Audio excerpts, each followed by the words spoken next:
The new type Reflex glass level indicator is designed to ensure safe monitoring of liquid levels in pressure vessels and steam boilers. The system consists of a top valve, bottom valve, body, and Reflex glass assembly. All components are precisely aligned and assembled in accordance with mechanical tolerances. The unit is aligned with the boiler flanges, with an adjustable flange distance of plus or minus 10 mm to accommodate installation tolerances. The indicator housing, which can be positioned 360 degrees, provides maximum flexibility during installation and operation. The system is activated by opening the upper and lower valves.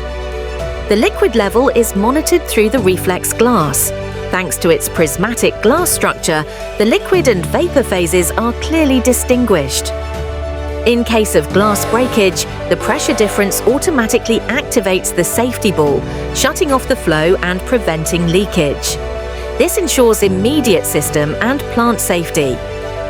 The level gauge withstands pressures up to 40 bar and temperatures up to 400 degrees Celsius.